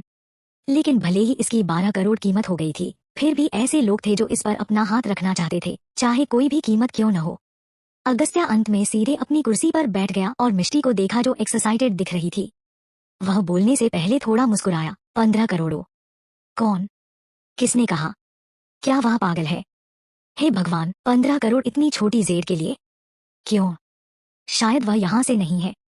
मैंने उसे पहले कभी इग्नोर पर नहीं देखा। उसके बगल में उस लड़की को देखो, मुझे लगता है कि उसने सिर्फ उसकी मुस्कान देखने के लिए किया था। और एक अमीर और तेज तर्रार करोड़पति? मैंने उसके जैसा कभी किसी को नहीं देखा। ओह, काश मैं उसके बगल वाली महिला होती। लोगों की गपशप उनके कानों तक पहुंच रही थी। मिष्टी थोड़ा शर्मा गई। उन्हें उम्मीद नहीं थी कि अगस्त्या एक बार में 15 करोड़ की बोली लगाएगा, इतना कि वह भी चौंक गई। नताशा को खुद को गुस्से से गिरने से बचाने के लिए कुछ गहरी सांसें लेनी पड़ी। 15 करोड़ बस उसके बेवकूफ लड़की के लिए? वह क्या सोच रहा है? नताशा इसके बारे में सोचकर ही गुस्से में है। जब सभी ने सोचा कि यह आखिरी बोली है, तो एक और सुस्त आवाज सुनाई दी। 20 करोड़। मिष्टी के साथ सभी के सिर उस आवाज की दिशा में घड़ी की कल की तरह घूम गए। मिष्टी उसे देखकर पूरी तरह से चौंक गई। वह जिसने उसके रोंगटे खड़े कर दिए और शायद मानसिक रूप से अनस्टेबल कर दिया। जैसे ही राजीव ने उसकी निगाहें अपने ऊपर महसूस की, वो मुड़ा और आंख मारी। मिष्टी ने अपनी आंखें बंद कर ली और उसका मुंह फड़कने लगा। मिष्टी अपने सदमे से बमुश्किल उबर पाई थी जब अगस्त्या ने एक और प्रस्ताव रखा। 25 करोड़। क्या? भीड़ भी सदमे से उबर नहीं पाई थी कि अगस्त्या की आवाज ने उन्हें एक और झटका दिया। क्या यह दोनों आदमी पागल है? क्या एक अमीर आदमी अपना पैसा ऐसे ही खर्च करता है? हर कोई यह पता लगाने में लगा हुआ है कि वे कौन है और क्या है। वे इतने अमीर कैसे हो सकते हैं? अगस्त्या, यह सिर्फ जेड़ का एक टुकड़ा है, नताशा ने गुस्से से कहा। उसके अंदर से जलन निकल रही थी। 25 करोड़ में वो ब्रांड नाम वाली चीजें खरीद सकती हैं। नताशा ने मिष्टी को घूर कर देखा। उसे पूरा यकीन था कि मिष्टी ने किसी तरह उसके भाई के दिमाग में जहर भर दिया है, लेकिन अगस्त्या ने नताशा की तरफ देखा भी नहीं। राजीव ने अपना कार्ड फिर से उठाया। 30 करोड़, 35 करोड़, 40 करोड़, 45 करोड़। सर, क्या आप सच में जेड चाहते हैं? आप इसे किस लिए चाहते हैं? राजीव के असिस्टेंट ने रुक रुक कर पूछा। नहीं, राजीव ने शांति से जवाब दिया। तो आप बस उस आदमी से जेड लेने की कोशिश कर रहे थे। असिस्टेंट इस एहसास से लगभग रो पड़ा था। सर, आप इस छोटे से पीस पर बहुत खर्चा कर रहे हैं। राजीव मुस्कुराया। मुझे उससे खुशी मिलती है। उसके बॉस की बात सुनकर असिस्टेंट स्पीचलेस था। जब कीमत बढ़कर 50 करोड़ हो गई, तो राजीव का असिस्टेंट आखिरकार चुप हो गया। हथौड़े को पकड़ते ही नीलामकर्ता का हाथ कांप गया। क्या कोई आगे बोली लगाना चाहता है? वह हकलाया। हॉल में पूरे 1 मिनट का मौन था। 50 करोड़, 50 करोड़ 2, 50 करोड़ 3। नीलामकर्ता ने आराम से अपने हथौड़े से पीटा और जेड मिष्टी को दे दिया गया। मिष्टी अपनी कुर्सी पर अकड़ कर बैठ गई। ऐसा लग रहा है कि जगह जगह जमी हुई है। मिष्टी ने जेड लिया और उसे मिष्टी को देखा, केवल यह देखने के लिए कि उसके कंधे थोड़े कांप रहे थे। मिष्टी की लगभग हमेशा शांत आंखें चिंता से टिमटिमा रही थी। अगस्त्या ने उसे अपने सामने खींचा और देखा कि वह आंसुओं में खोई हुई थी। क्या हुआ है? अगस्त्या सदमे में अपनी बातों पर लड़खड़ा गया। वह हमेशा शांत रहता था, लेकिन अब नहीं। मिष्टी आंसुओं को उसके गालों पर लुढ़कने से नहीं रोक सकी। वह इस फैक्ट को एक्सेप्ट नहीं कर सकी कि अगस्त्या ने बिना किसी झिझक के जेड के लिए बोली लगाई। अपने पिछले जीवन में उसने इस जेड पर दूसरी बार नजर नहीं डाली होगी। वह नहीं जानती थी कि अगस्त्या ने उसके लिए इस जेड पर कितना खर्च किया था। अतीत में वह मरने के लायक ही थी। नहीं, कुछ नहीं। मैं बहुत गुस्से में हूँ। मिष्टी ने अपना सिर हिलाते हुए जोर से निगल लिया और झट से अपने आंसू पोंछ लिए। जाहिर तौर पर अगस्त्या का हाथ जेड के ऊपर तब तक कसता रहा जब तक कि उसके पोर के गोले दिखाई नहीं दे रहे थे। सिसकने से पहले मिष्टी खिलखिलाकर हंस पड़ी और अगस्त्या के हाथ में बंधे जेड को देखने के लिए मुड़ी। तुम क्या बनना चाहती हो? एक कंगन? एक हार? अगस्त्या धीरे से पूछा। नहीं, बस ऐसे ही, मिष्टी ने सिर हिलाते हुए कहा। यह जेड पूरी तरह से नेचुरल है और किसी भी मशीन से पूरी तरह से अछूता है। वह इसे ऐसे ही पसंद करती है, ठीक अपने पिछले जीवन की तरह। ठीक है, अगस्त्या ने जेड को उसे सौंपते हुए कहा। मिष्टी ने जेड को प्यार से सहलाया और अपनी आंखें उस पर से तब तक नहीं हटाई जब तक कि आखिरी चीज नीलाम के लिए नहीं आ गई। यह बिक्री के लिए केंद्रा परिवार की जमीन थी। हर कोई खामोशी में डूब गया। अगर यह सच है, तो क्या तुम इस जमीन को चाहते हो? मिष्टी ने अगस्त्या से पूछा। अगर यह सही है, तो यहाँ प्रेजेंट हर एक इंसान इस जमीन को चाहेगा, अगस्त्या ने धीमी आवाज में जवाब दिया। मिष्टी की आंखों में चमक थी। भले हो केंद्रा परिवार मुसीबत में है, लेकिन अफवाहें यह कहती है कि केंद्रा में सबसे ज्यादा भूमि के मालिक वही थे। अगर उनकी जमीन की नीलामी की जाती, तो उन सभी को खरीदने के लिए अरबों पैसों की जरूरत होगी। इन अरबों पैसों के साथ केंद्रा अपनी संपत्ति को अपने पैर पर फिर खड़े उतरेंगे। मिष्टी अच्छे से याद कर सकती है, जब केंद्रा परिवार अपने बिजनेस पर फिर खड़े हो गए थे तो उन्होंने बाद में आसानी से भूमि को फिर हासिल कर लिया और यहाँ तक कि कई कॉरपोरेशन को गिरा दिया। मिष्टी को नहीं पता था कि अंत में जमीन किसे मिली, क्योंकि अपने पिछले जीवन में वह केवल इतना जानती थी कि 4 अमीर परिवार जमीन के लिए लड़े और सभी को नुकसान हुआ। क्या तुम्हें लगता है कि उन्होंने जानबूझकर जमीन बेची है और पैसे लेकर वे वापस अपनी सिचुएशन सुधार लेंगे? मिष्टी फुसफुसाई। वे इतनी जमीन बेचने को तैयार होंगे? मेरा मानना है कि उन्हें पैसों की सख्त जरूरत है। इस जमीन से न तो वे ज्यादा कमा सकते हैं और न ही उन्हें कोई निवेश मिल सकता है। यह उनका आखिरी उपाय है। और यह तुमसे किसने कहा? अगस्त्या ने अपनी आंखें सिकोड़ते हुए पूछा। मैंने अंदाजा लगाया।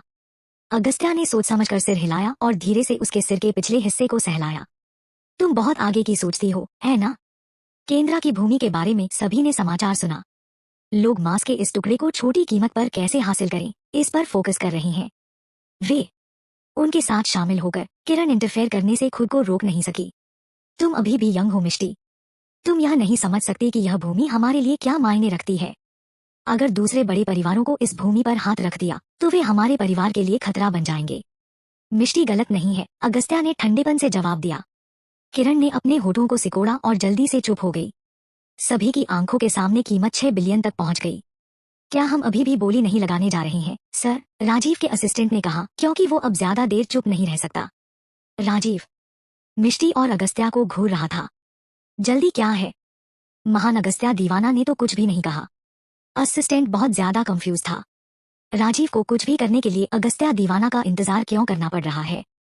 मानो राजीव ने अपने असिस्टेंट के मन को पढ़ लिया हो, इसलिए उसने धीरे से बोलना जारी रखा। अगर अगस्त्या दीवाना भूमि नहीं चाहता है तो यह भूमि डेफिनेटली खरीदने के लायक नहीं है, समझे? 8.5 बिलियन, अगस्त्या ने अपना हाथ ऊपर उठाते हुए कहा।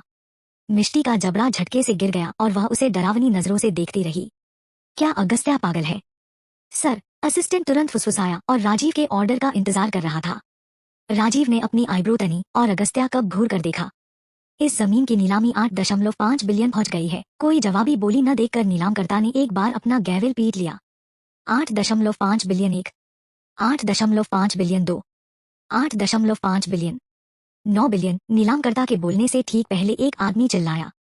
मिष्टी अगस्त्या को आगे बोलने से रोकना चाहती थी, पर उसे नहीं पता था अपनी बातों से उसे कैसे कन्विंस करें। अचानक 9 बिलियन की बोली लगाने वाले पर उसकी नजर गई। हॉल में मौजूद दर्शकों ने भी उसके आदमी की तरफ देखा। वो आदमी फिर से, यह वही आदमी है जो अभी अभी जेड के लिए लड़ा था। मिष्टी भी राजीव को देखकर हैरान हुई और सोचने लगी कि क्या इस आदमी का अगस्त्या से कोई विवाद है। अगस्त्या ने जब मिष्टी की तरफ देखा तो उसने अपनी आंखें सिकोड़ ली और मिष्टी की निगाहों को वापस अपनी ओर मोड़ लिया। तुम वहां क्यों देख रही हो? क्या वो आदमी तुम्हें पसंद है? अगस्त्या ने शरारत से पूछा। मिष्टी ने झट से सिर हिलाया। बिल्कुल नहीं, मैं यहाँ हर किसी की तरह बस क्यूरियस थी। राजीव उसकी दिशा में घूर रहा था। जैसा कि सभी को उम्मीद थी कि अगस्त्या फिर से बोली लगाएगा, लेकिन उसने इसे फिर से कार्ड उठाने की कोशिश नहीं की। क्या चल रहा है? हॉल में सन्नाटा पसर गया। सभी को उम्मीद थी कि अगस्त्या को बोली को आगे लेकर जाएगा, लेकिन ऐसा नहीं हुआ। डैम इट, हमें बेवकूफ बनाया गया है। जैसे ही नीलामकर्ता के हथौड़े से 3 थंब की आवाज की, राजीव ने अपनी सांसों के नीचे कोसना शुरू किया। चैप्टर 111। आज एक बहुत इंपॉर्टेंट रात हो। इससे पहले कि वह कुछ समझ पाती, मिष्टी ने महसूस किया कि उसकी पलकें भारी हो गई हैं। जेड पेंडेंट के अलावा कुछ भी दिलचस्प न देखकर किरण अपनी बेटी को लेकर चली गई थी। उबासी लेते हुए मिष्टी ने अगस्त्या को देखा। मैं बहुत थक गई हूँ। क्या हम घर जाकर सो सकते हैं? उसने पूछा। उसकी आवाज थकावट से भरी हुई थी। अगस्त्या ने मिष्टी के चेहरे से नींद के आंसुओं को पोंछने के लिए हाथ बढ़ाया और सिर हिलाया। मिष्टी ने तुरंत उसकी बाहों को पकड़ लिया और अपना गाल उसके खिलाफ रगड़ दिया, बिना यह महसूस किए कि कोई उससे बात करने आया था। जबरन अपनी आंखें खोली और यह देखकर कि कौन आ रहा है, उसने अचानक नींद की सारी इच्छा खो दी। आप मुझे हैरान करना नहीं छोड़ते, मिस्टर दीवान। आपने अपने पूर्वजों की चाल और चालाकी में भी महारत हासिल कर ली है। उसने उन दोनों को स्कैन करते हुए कहा। मैं तुम्हारे लिए भी यही कह सकता हूँ, अगस्त्या ने ठंडेपन से जवाब दिया और उसने मिष्टी पर अपनी पकड़ मजबूत कर ली और उसे अपनी बाहों में खींच लिया। तो यह आपकी प्यारी छोटी पत्नी है, मिस्टर दीवाना है। वह अफवाहों पर खरा उतरती है ना? क्या खूबसूरती है। कोई हैरानी नहीं कि आपको भी उससे प्यार हो गया, मिस्टर दीवान। अगस्त्या की आंखें खतरनाक रूप से चमक उठीं। मिस्टर सिंघानिया, आप आज रात फ्री लग रहे हैं। क्या जमीन के इतने बड़े टुकड़े ने आपको बिजी नहीं रखा? अगस्त्या ने ठंडेपन से पूछा। कोई जमीन इतनी बड़ी नहीं हो सकती कि मुझे तुमसे दूर रख सके, दोस्त। हमने सालों से एक दूसरे को नहीं देखा है ना? राजीव मुस्कुराया। मुझे नहीं पता था कि हम दोस्त थे, अगस्त्या ने बेरहमी से मुस्कुराते हुए कहा। मिष्टी ने उनकी बातचीत सुनी और हैरान रह गई। क्या वे एक दूसरे को लंबे समय से जानते हैं? वह इस आदमी को अपने पिछले जन्म से क्यों नहीं जानती थी? ओह मिस्टर दीवान, जैसे जैसे दिन बीतते जा रहे हैं आप और भी बेरहम होते जा रहे हैं। लेकिन मेरे लिए आपका गिफ्ट सहन करना बहुत भारी है। अगर मुझे मौका मिला तो मैं इसे ठीक से चुकाना पसंद करूंगा। नियत समय में राजीव ने अपनी भौहें उठाई और आधे धमकाते हुए कहा, मुझे खुशी है कि आप मेरे गिफ्ट को पसंद करते हैं। अगर और कुछ नहीं तो मैं जा रहा हूँ। एंजॉय कीजिए मिस्टर सिंघानिया, अगस्त्या ने कहा। उसके मुंह के कोने थोड़ा ऊपर उठे। मिष्टी को अपनी बाहों में लेकर अगस्त्या बिना पीछे देखे ही निकल गया। राजीव का चेहरा काला पड़ गया। वह कौन है? ऐसा लगता है कि तुम उसे जानते हो, मिष्टी ने क्यूरोसिटी से पूछा। इम्पोर्टेंट नहीं है, अगस्त्या ने बेपरवाही से जवाब दिया। ओह ठीक है। मिष्टी ने आज्ञाकारी ढंग से सिर हिलाया। हालांकि वह जानती थी कि यह उतना सरल नहीं था जितना अगस्त्या ने इसे बताया था। लेकिन अगर वह उसे बताना नहीं चाहता था तो उसे पूछने की भी जरूरत नहीं थी। होटल में मिष्टी जेली के ढेर की तरह होटल के बिस्तर पर बेहोश हो गई और हिलने डुलने से बिल्कुल भी इनकार कर रही थी। तुम्हें नहा लेना चाहिए, अगस्त्या ने कहा, उसकी टाई के बटन खोलते। ओह मुझे अपनी सांस लेने दो। तुम पहले नहा लो, मिष्टी बुदबुदाई, बमुश्किल अपनी आंखें खुली रख पा रही थी। अगस्त्या पहले नहाने से थोड़ी देर के लिए झिझका। जब वह उसके पास आया तो मिष्टी पहले ही सो चुकी थी। मुझे उस पर भरोसा नहीं करना चाहिए था, अगस्त्या ने अपना सिर हिलाया और उसे बड़े करीने से बिस्तर पर लिटा दिया। तभी उसने देखा कि जेड अभी भी उसके हाथों में मजबूती से जकड़ा हुआ है और कहा, क्या उसे यह जेड इतना पसंद है? अगस्त्या ने अपना सिर नीचे करके उसके माथे को चूमा और उसे घूरते हुए कई मिनट बिताए। अगस्त्या के बिजनेस के सिलसिले दोनों एक दिन पहले केंद्रा लौट आए थे। अगस्त्या बिजनेस में बिजी हो गया और मिष्टी पढ़ाई में। आखिरकार एग्जाम नजदीक आ रहे हैं। लंच करने के लिए नीचे आते समय मिष्टी ने महसूस किया कि अगस्त्या लंच के लिए घर पर नहीं था। यह सोचकर कि वह काम में बिजी हो सकता है, उसे अचानक ऑफिस में उससे मिलने और उसे काम करते देखने की इच्छा हुई थी। जितना ज्यादा उसने इस बारे में सोचा उतना ही वह मना नहीं कर सकी। उसने अपना बैग उठाकर जाने से पहले थोड़ा सा खाना खाया। मैडम, क्या आप बाहर जा रही है? मिष्टी को जाने के लिए तैयार देखकर आकाश ने पूछा। मैं अगस्त्या के ऑफिस जाना चाहती हूँ। मुझे वहाँ ले चलो, मिष्टी ने पूछा। क्या मुझे मिस्टर दीवान को बताना चाहिए? आकाश ने पूछा। नहीं, मैं उसे सरप्राइज देना चाहती हूँ, मिष्टी ने जवाब दिया, उसके होठों के कोनों पर एक मुस्कान के साथ। रास्ते में मिष्टी ने रास्ते को याद रखने की पूरी कोशिश की, लेकिन वे जल्द ही उसके कॉलेज की विपरीत दिशा से एक रास्ते पर चल पड़े और वह कंफ्यूज हो गई। क्या उसने पहले नहीं कहा था कि उसका ऑफिस यूनिवर्सिटी के रास्ते में है? हम जब वे कंपनी पहुंचे तो मिष्टी ने अपने आगे की विशाल गगनचुंबी इमारत को देखा और तेजी से सांस ली। इतनी बड़ी इमारत देखकर उसे अपनी आंखों पर विश्वास ही नहीं हो रहा था। जैसे ही उसने दरवाजा खोला, ठंडी हवा का झोंका आया और एक बिजनेस जैसी गंध ने उसे मारा। मिष्टी ने इधर उधर देखा और केवल कुछ महिलाओं को देखा जो सोफे पर आराम कर रही थी, रिवेलिंग कपड़े पहन रही थी और उन्होंने काफी चुलबुला व्यवहार किया। मिष्टी ने रिसेप्शनिस्ट को देखा और उसके पास जाने में कोई समय बर्बाद नहीं किया। हेलो, क्या मैं पूछ सकती हूँ कि अगस्त्या का ऑफिस किस फ्लोर पर है? मिष्टी ने पोलाइटली पूछा। रिसेप्शनिस्ट की भौहें तन गईं, यह सुनकर कि मिस्टर दीवान के लिए यहाँ एक और महिला है। उसने ऊपर देखा और पूछा, क्या आपके पास अपॉइंटमेंट है? नहीं, मेरे पास अपॉइंटमेंट नहीं है, मिष्टी ने जवाब दिया, थोड़ा हैरान हुई। मैम, आपके पास कोई अपॉइंटमेंट नहीं है, फिर मैं आपको कैसे सर के ऑफिस जाने दे सकती हूँ? उसे अपॉइंटमेंट की जरूरत नहीं है। उसी समय एक ठंडी और कठोर आवाज सुनाई दी।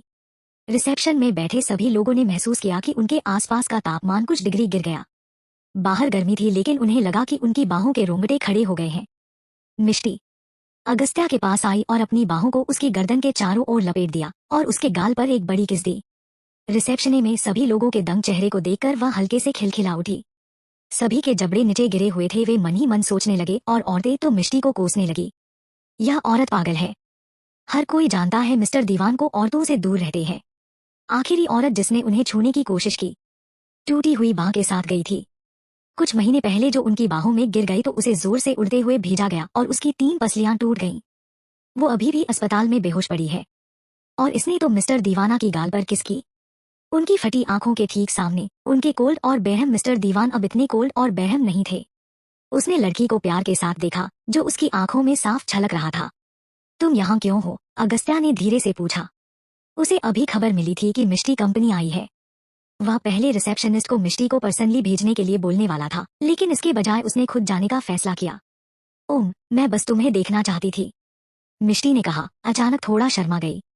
पहले ऊपर आओ, अगस्त्या ने सिर हिलाते हुए कहा। वह इस बात से इनकार नहीं कर सकता था कि वह एक्साइटेड और खुश था कि मिष्टी उससे मिलने आई थी। खास तौर पर तब जब उसने उसे अचानक और बिना झिझक के किस कर लिया था। यह एक छोटी सी किस थी, लेकिन वह अभी भी उस पल के उसके होठों की कोमलता को फील कर सकता था। मिष्टी ने कुछ भी नोटिस नहीं किया क्योंकि वह खुशी खुशी उसके प्राइवेट लिफ्ट में उसका पीछा कर रही थी। जैसे ही दरवाजा बंद हुआ, मिष्टी ने महसूस किया कि अगस्त्या की बाहें उसकी कमर के चारों ओर कस गई हैं और अगले ही पल वह उसके सीने में गिर गई। वाह, क्या चल रहा है? अगस्त्या की छाती के खिलाफ दबाए जाने के कारण मिष्टी असमंजस में उसे घूर रही है। यह देखकर हैरान रह गई कि अगस्त्या के हाव भाव काफी गहरे हो गए थे। मुझे फिर से किस करूं? अगस्त्या ने मोटे तौर पर कहा। क्या? मिष्टी ने बेवकूफी से दोहराया। उसका दिमाग एक पल के लिए बंद हो गया जब तक कि अगस्त्या ने अचानक उसके गाल पर इशारा नहीं किया। यहाँ, उसने कहा। मिष्टी ने महसूस किया कि उसके गालों पर गर्मी रेंग रही है और उसने जल्दी से अपनी आंखें फेर लीं। क्या? तुम्हारा क्या मतलब है? ओह, अब शर्माने का समय नहीं है, हनी। क्या तुम अभी वहां बहुत बहादुर नहीं हो रही थी? अगस्त्या ने उससे पूछा। वह अलग है। वह एक पूरी तरह से अलग सिचुएशन थी। मिष्टी हड़बड़ा गई। पहले उसने सबके सामने इसलिए किस किया था कि कंपनी में मौजूद सभी औरतें देख सके कि अगस्त्या सिर्फ उसका है। अगस्त्या और मिष्टी लिफ्ट में खामोशी से एक दूसरे को तब तक देखते रहे जब तक कि वह रुक नहीं गया और एक तेज डिंग के साथ अपने दरवाजे खोल दिए। आर्यन बाहर नीले रंग की फाइल को पकड़े हुए था और लिफ्ट का इंतजार कर रहा था। उसने लिफ्ट में एंटर करने के लिए बमुश्किल अपना पैर उठाया ही था कि अचानक वह जम गया, यह देखकर कि अंदर क्या था। अगस्त्या अपनी बाहों में एक चुकंदर लाल मिष्टी को एक भूखे शिकारी की तरह घूर रहा था। आर्यन को उम्मीद थी कि जमीन खुल जाएगी और उसे निगल जाएगी। उसे नहीं पता था कि लिफ्ट में घुसना है या यहाँ रुकना है। चैप्टर 112। अगस्त्या ने आर्यन को एक कोल्ड लिया दिया और मिष्टी के कंधे पर हाथ डालकर उसे लिफ्ट से खींच। वह इतना शांत और एकत्रित दिख रहा था जैसे लिफ्ट में कुछ हुआ ही न हो। आर्यन ने रेस्पेक्टफुल्ली उन्हें ग्रीट किया, मिस्टर दीवान, मिसेस दीवान। मिष्टी को अपने साथ ले जाने से पहले अगस्त्या ने सिर हिलाकर उसे एक्सेप्ट किया। जैसे ही मिष्टी ऑफिस के अंदर गई वो हैरान हो गई। वाह! अगस्त्या के ऑफिस को देखते ही मिष्टी विस्मय, अमेजमेंट से भर उठी। एक ऑफिस डेस्क के अलावा एक छोर पर एक विशाल लिविंग रूम था और एक समान रूप से बड़ी स्क्रीन जिसमें समझ से बाहर की संख्या और डेटा तेजी से स्क्रॉल हो रहा था। जिसने चीज ने मिष्टी की सांस रोकी वो थी बिग और इम्प्रेसिव फर्श से छत तक की खिड़कियां। जब वह उसके सामने खड़ी हुई तो पूरे शहर को ही देखा जा सकता था। इतनी बड़ी ऊंचाई से नजारा देखने से उसके शरीर में एड्रेनालाइन दौड़ गया, लेकिन जैसे ही उसने नीचे जमीन को देखा तो उसे थोड़ा चक्कर आ गए। मिष्टी ने साफ शीशे को छूने के लिए हाथ बढ़ाया। क्या यह सेफ है? क्या होगा अगर यह टूट गया और कोई नीचे गिर गया? मुझे नहीं लगता कि कोई भी इतनी ऊंचाई से गिरने से बच पाएगा। बुलेट प्रूफ ग्लास है, इसमें से गोलियां भी नहीं निकल सकती हैं। ठीक है, मिष्टी ने राहत की सांस ली जैसे कि उसके कंधों से एक बड़ा बोझ उतर गया हो। वह उसके ऑफिस में घूम रही थी, उसमें लगभग हर चीज पर मोहित हो जाती थी और समय समय पर अमेजमेंट में हांफ रही थी। हाईटेक ऑफिस के मेकओवर से उसकी आंखें चौड़ी और हैरान है। अगस्त्या हंसा और उसे चिढ़ाने से खुद को नहीं रोक सका। क्या तुमने पहले कभी ऑफिस नहीं देखा है? अगस्त्या ने आईब्रो चढ़ाते हुए पूछा। ऑफ कोर्स, मैंने पहले भी ऑफिस देखे हैं, लेकिन इतना शानदार कभी नहीं देखा, मिष्टी ने ईमानदारी से जवाब दिया। मिष्टी एक दरवाजे के सामने रुक गई, विस्मय से उसे देख रही थी। क्या अंदर कोई कमरा है? हाँ, आराम करने के लिए एक कमरा, अगस्त्या ने जवाब दिया। मिष्टी ने सिर हिलाया और धक्का देकर दरवाजा खोला। वास्तव में यह एक विशाल शानदार बेडरूम था जिसे उसके घर के कमरे के समान सजाया गया था। इसके बारे में सोचते ही मिष्टी को अंदाजा हुआ कि अगस्त्या ने यहाँ रातें बिताई थी जब वह अपने पिछले जीवन में कई दिनों तक घर नहीं गया था। तो यही हो सकता है, क्योंकि लड़ाई के बाद दोनों में से कोई भी एक दूसरे का चेहरा नहीं देखना चाहता था। लंच तैयार है, सर। ऑफिस के बाहर एक महिला आवाज सुनाई दी। मिष्टी ने मुड़कर एक दरवाजे की तरफ देखा। एक औरत। कम इन, अगस्त्या ने कोल्डली जवाब दिया। उसके ऑफिस के दरवाजे खुल गए और एक महिला सफेद शर्ट और काली स्कर्ट, काली फीता स्टॉकिंग्स और हाई हील्स पहने हुए अंदर आई। वो अगस्त्या की उम्र की लग रही थी। महिला के परफेक्ट ओवर ग्लास फिगर को जोड़ते हुए वह ऐसी दिख रही है जैसे वह एक सुपर मॉडल फोटोशूट से बाहर निकली हो। मिष्टी असल में उसकी तरह दिखना चाहती थी। अगर अगस्त्या हर रोज महिलाओं को ऐसे ही देखता है तो इसमें कोई हैरानी नहीं है कि जब वे एक ही बिस्तर पर सोते हैं तो वह कुछ भी रिएक्ट नहीं करेगा। इस एहसास ने मिष्टी के दिल में एक तीर चला दिया। मिष्टी को देखकर महिला थोड़ी देर के लिए हैरान रह गई, लेकिन जल्दी से उसे एक पोलाइट छोटी सी मुस्कान दी और उसे ग्रीट करके टेबल पर प्लेटों और कटलरी को सावधानी से रखा। उसने इधर उधर निगाहें नहीं डाली और प्रोफेशनलिज्म की तरह व्यवहार किया। आपकी दोपहर 2:30 बजे एक इम्पोर्टेंट मीटिंग है, सर। अगस्त्या ने ऊपर देखने की भी जहमत नहीं उठाई। उसने सिर हिलाया। समझ गया, अब तुम जा सकती हो। ओके सर, महिला ने सिर हिलाया और अपनी टीम के साथ चली गई। ऐसी सुंदरता को अपने सामने देखकर अगस्त्या ने एक आंख भी नहीं झपकाई। इस आदमी के लड़कियों के लिए किस तरह का स्टैंडर्ड था, मिष्टी ने सोचा। अपनी फेवरेट डिश की खुशबू सूंघकर मिष्टी के दिल की धड़कन रुक गई और उसे देखते ही उसे अपनी लार निगलनी पड़ी। हनी, हमें अभी खाना चाहिए है, नहीं तो यह ठंडा हो जाएगा, उसने अगस्त्या को याद दिलाया। अगस्त्या ने उसकी ओर देखा और यह पाया कि वो भूख से घुटते खाने को देख रही थी। उसने अगस्त्या को एक नजर भी नहीं देखा। क्या उसे खाना ठंडा होने का डर था या वह सिर्फ खाने को ललचा रही थी? यह देखते ही अगस्त्या के मुंह के कोनों में एक मुस्कान आ गई। ओह चलो, क्या तुम चाहते हो कि मैं तुम्हारे लिए प्लेट लगाऊं? अंत में कोई रिस्पॉन्स न मिलने पर मिष्टी ने पीछे मुड़कर कहा। अगस्त्या को जैसे ही उसे पता चला कि वह आ रही है, उसने इन किराने का सामान मंगवा दिया था। उसे पता था कि ये डिश उसकी पसंदीदा थी। अब मिष्टी के रिएक्शन को देखकर वह जानता था कि उसने सही फैसला लिया है। ठीक है, चलो अब खाना खाते हैं। अगस्त्या सहमत हो गया और साथ ही टेबल पर बैठने के लिए चल पड़ा। ठीक है, तो मैं तुम्हारे लिए प्लेट में खाना लगा रही हूँ। मुझे इतनी भूख नहीं है, मिष्टी ने उसे कन्विंस किया। ठीक से बैठ जाओ, मुझे करने दो, अगस्त्या ने उसकी लालची उंगलियों को अपने चम्मच से थपथपाते हुए कहा। मिष्टी ने अपने होठों को सिकोड़ लिया। ठीक है, वह बुदबुदाई। अगस्त्या ने अपने डिस्पोजेबल ग्लव्स पहने और फिश से बड़े कांटे को निकालना शुरू कर दिया। अगस्त्या ने उसके सामने प्लेट सरका दी। यह लो, मेरे लिए। मिष्टी की आंखें ग्रेटिट्यूड से फैल गईं और उसने अमज़मेंट से उसे देखा। अगस्त्या ने इस बार उसे कोई जवाब नहीं दिया और उसे एक नजर भी नहीं देखी। मिष्टी ने फिर से लार निगल ली और खाने की खुशबू से उसे पेट में गुर्राहट महसूस हुई। मैं तुम्हारी चुप्पी को हाँ के रूप में लूंगी, थैंक यू, मिष्टी मुस्कुराई और उसने तुरंत अपनी कटलरी उठाई। उस समय नताशा से वर्षा ने यह सुना था कि अगस्त्या ने मिष्टी के लिए जेड के एक टुकड़े पर बहुत पैसे खर्च किए थे। यह सुनकर कि वह वापस आ गया है, उसने जल्दी से कपड़े पहने और उसके ऑफिस की ओर चल दी। वर्षा अक्सर वहां से गुजरती थी। वर्षा इतनी बार आई है कि जब वह आती है तो कोई पलक नहीं झपकाता है, ना कोई उसे रोकता है। इमारत के टॉप फ्लोर पर पहुंचने पर वर्षा ने अपने कपड़ों को चिकना करने से पहले यह देखने के लिए अपने रिफ्लेक्शन की जांच की कि उसके बाल और मेकअप सही था। उसने अगस्त्या के ऑफिस का दरवाजा खोला। अगस्त्या, यह मैं हूँ, वर्षा। मैं तुमसे आई हूँ। मिष्टी और अगस्त्या अपने मील के बीच में रुके। अंदर से कोई रिस्पॉन्स नहीं सुनकर वर्षा थोड़ा भौचक्का रह गई। वह जानती था कि अगस्त्या लंच कर रहा था क्योंकि उसके असिस्टेंट ने उसे बताया था। इसलिए वह उसके साथ लंच करने के लिए दौड़ी, इस उम्मीद में कि वे एक साथ खा सकते हैं। अंदर आओ, अगस्त्या की आवाज आई। चैप्टर 113। वर्षा ने अगस्त्या की आवाज से कायल होकर दरवाजा खोला, लेकिन जब उसने अगस्त्या के साथ दूसरे व्यक्ति को देखा जिसे वो कभी नहीं देखना चाहती थी, तो उसके चेहरे पर मुस्कान थोड़ी जम गई। आप भी यहाँ हो, मिष्टी। मिष्टी को देखकर वर्षा पूरी तरह से नेचुरल आवाज निकालने पर कामयाब नहीं हो पा रही थी।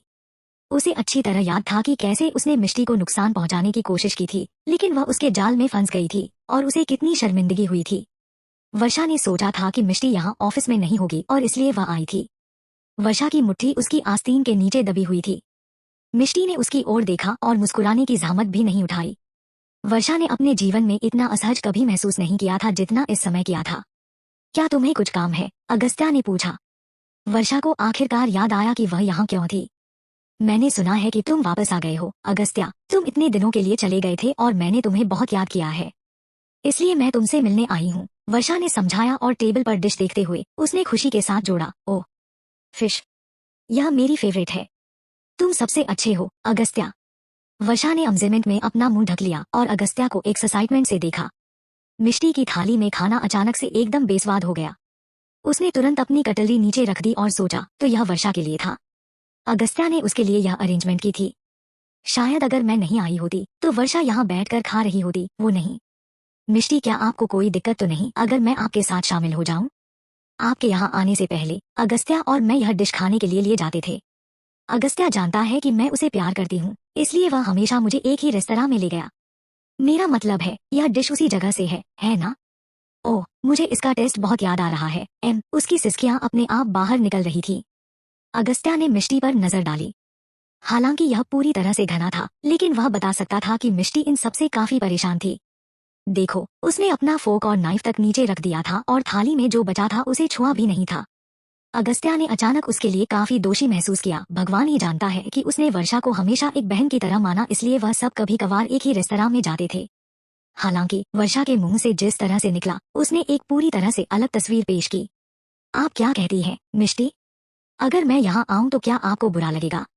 मैं केवल अगस्त्या को देखने के लिए यहाँ हूँ, मेरा और कोई मतलब नहीं है। वर्षा ने डर और अनसर्टेनिटी के मिक्स के साथ मिष्टी को देखते हुए जोड़ा।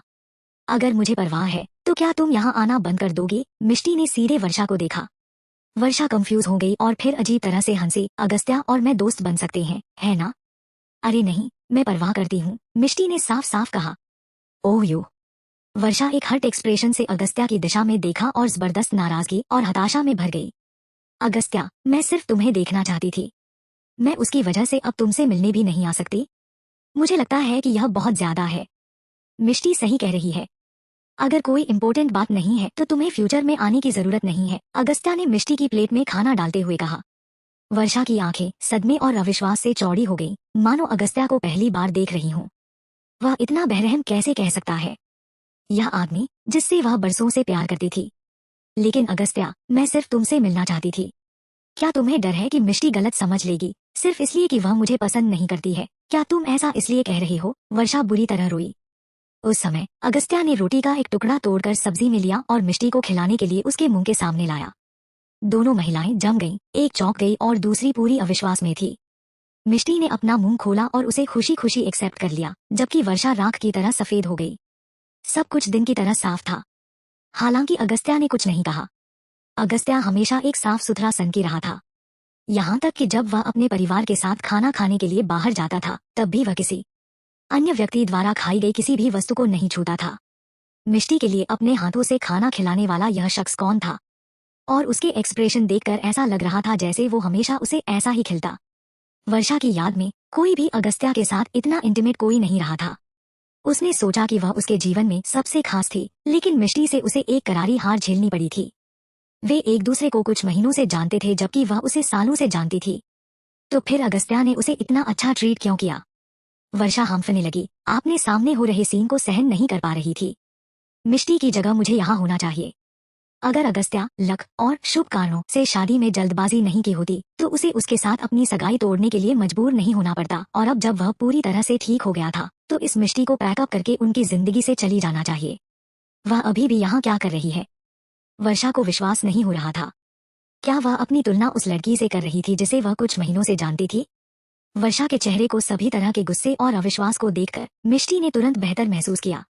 वर्षा का सामना करते मिष्टी ने कहा, मैं देख रहा हूँ कि तुम बिल्कुल भी बेवकूफ नहीं हो। लेकिन अगर तुम जानती हो कि मैं तुम्हें पसंद नहीं करती तो तुम यहाँ क्यों हो? मुझे परेशान करने के लिए? आप बहुत दूर जा रही हैं। अगस्त्या और मैं बचपन के दोस्त हैं। मैं उससे मिलने क्यों नहीं जा सकती? आप इतनी नैरो माइंडेड क्यों हो? वर्षा ने उसे घूर कर देखा और कहा। मिष्टी हंसी।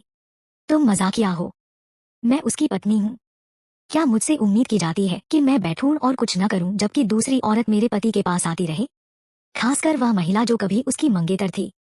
हो सकता है वह एक पुरानी लॉ को फिर से जलाने के बारे में सोच रही हो। क्या आपको नहीं लगता? वर्षा का चेहरा मिष्टी के आरोप पर लगभग बैंगनी हो गया था, जो वास्तव में उसके मन में था। आप मुझ पर इल्जाम लगा रही है। आप अच्छी से तरह से जानती हैं मैं सच कह रही हूँ या नहीं, मिस वर्षा। अगस्त्या, उसे देखो।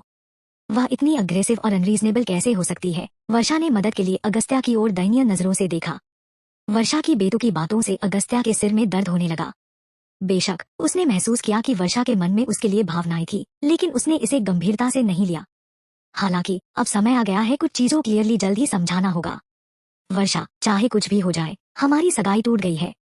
मुझे उम्मीद है कि इस मामले में तुम्हें अब कोई उम्मीद नहीं रखोगी, अगस्त्या ने ईमानदारी से कहा। वर्षा के शरीर को झटका लगा, जैसे कि किसी ने उसे एक मुक्का दिया हो। उसकी आंखें तुरंत लाल हो गईं। चैप्टर 114। अगस्त्या। वर्षा की आंखें अविश्वास से चौड़ी हो गईं। अगस्त्या ने बेरहमी से कहा, अगर तुम्हारे पास कहने के लिए और कुछ नहीं है तो तुम जा सकती हो। वर्षा ने अपने दांत पीस लिए। वहां रहने के लिए बहुत शर्मिंदा थी। उसने मिष्टी को बुरी नजर से देखा, फिर रोते हुए ऑफिस से बाहर भाग गई। मिष्टी ने अगस्त्या का इंडिफरेंट चेहरा देखा और पूछने के अलावा और कुछ नहीं कर सकी, क्या तुम उस समय उसके लिए कुछ फील करते थे? अगस्त्या रुका और उसकी ओर देखा। तुम क्यों पूछ रही हो? मेरे सवाल का जवाब दो, मिष्टी ने मुंह फुलाकर पूछा। नहीं, अरेंजमेंट को फीलिंग्स की जरूरत नहीं होती, अगस्त्या ने हल्के ढंग से कहा। जब उसने कंपनी और दीवाना परिवार को संभाला तो कई लोग उससे खुश नहीं थे। यह सिर्फ इतना था, उसकी पोजीशन को मजबूत करने के लिए दादी मैचमेकिंग का इस्तेमाल करना चाहती थी। दादी ने महसूस किया कि इससे कंपनी में उसकी पोजीशन स्टेबल हो सकती है, इसलिए अगस्त्या ना चाहते हुए सगाई के लिए राजी हो गया। जब वे छोटे थे, वर्षा उसकी क्लास में थी, तब वह एक प्यारी लड़की थी। इसके अलावा उसने वर्षा का थोड़ा ज्यादा ध्यान रखा था क्योंकि वे फैमिली फ्रेंड थे। हालांकि एक और छोटी लड़की जिसका नाम मिष्टी था, अगस्त्या के दिल पर कब्जा कर लिया था जब वह सिर्फ एक बच्चा था।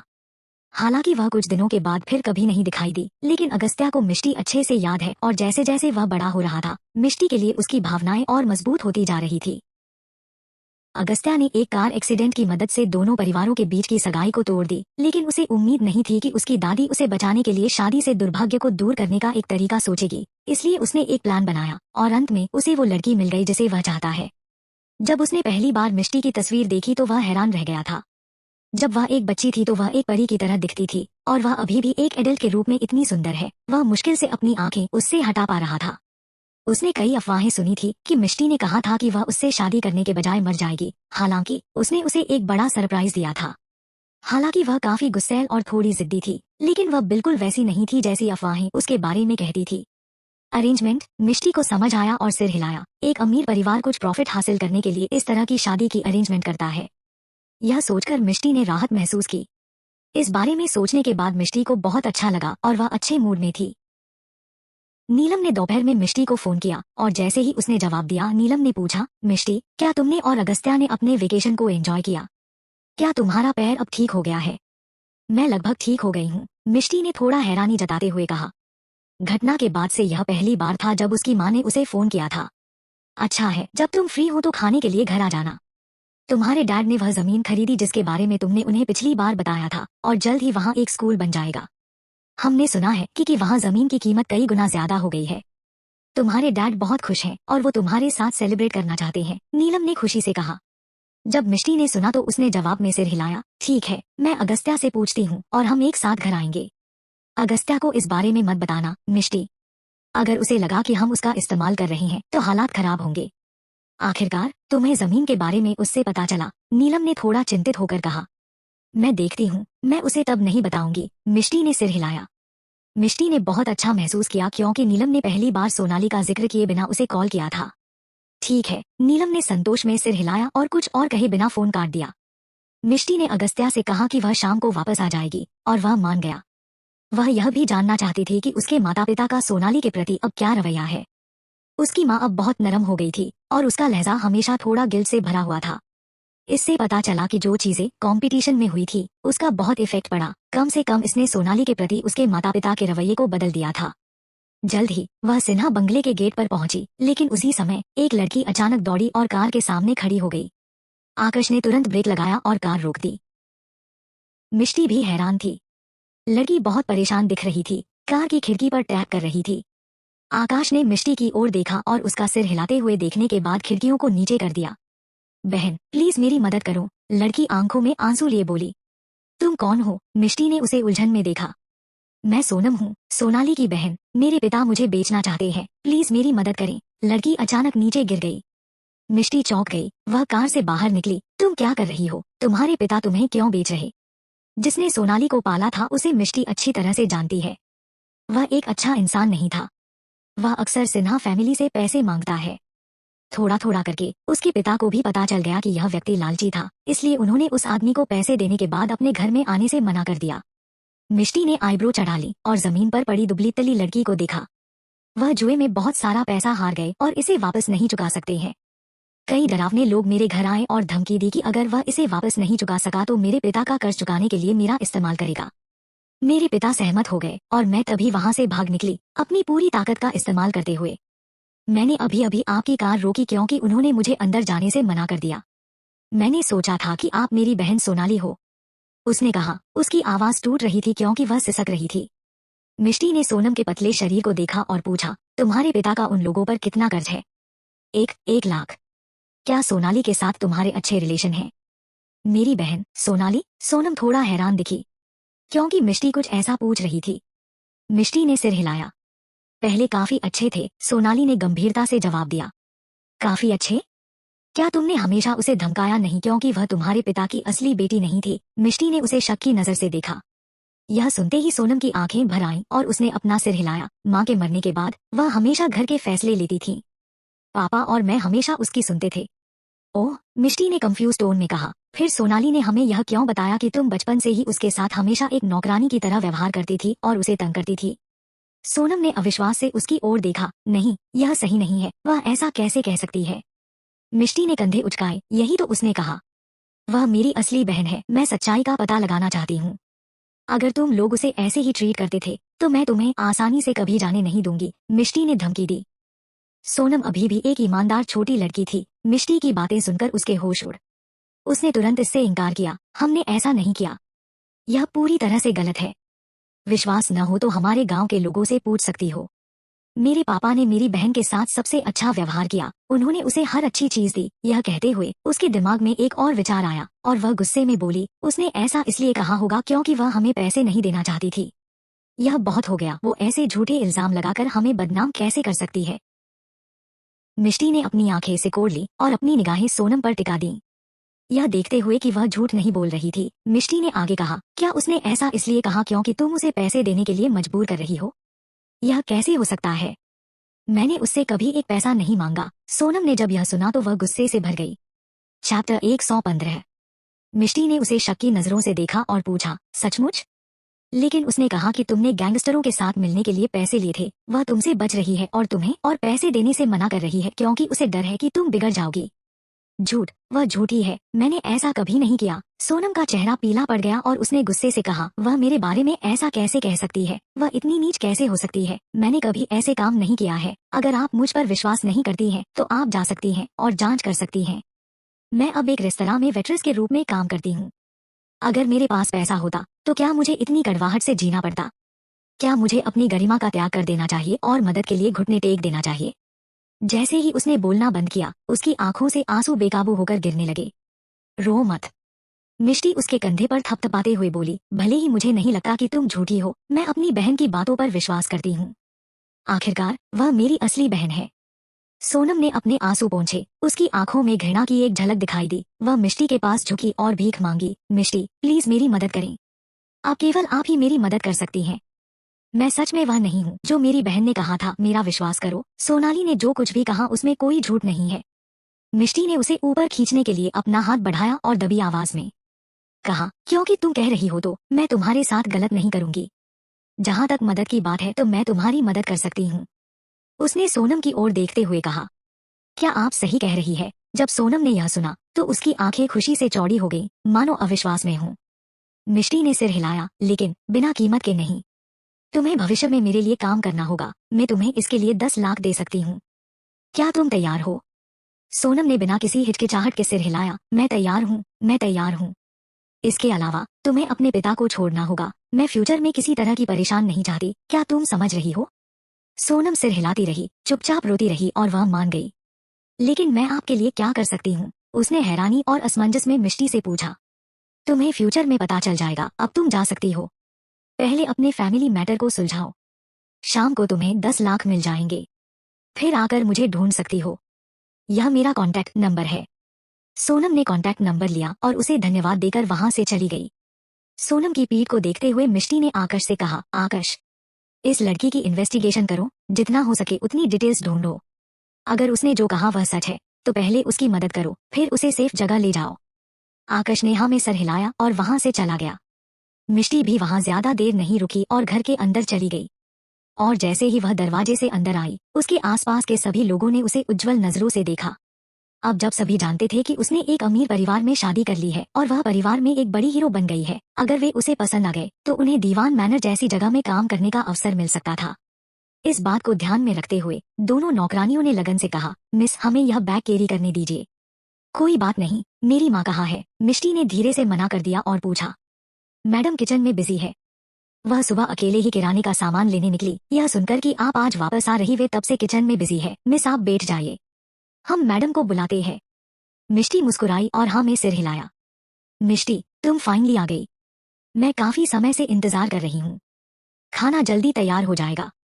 क्या तुम्हें भूख लगी है? क्या मैं तुम्हारे लिए कुछ फ्रूट्स तैयार करूं? नीलम बाहर आई और ध्यान से पूछा। मुझे भूख नहीं है, चिंता मत करो, मैं आपके लिए कुछ गिफ्ट्स लाई हूँ, आओ और देखो, मिष्टी ने मुस्कुराते हुए कहा।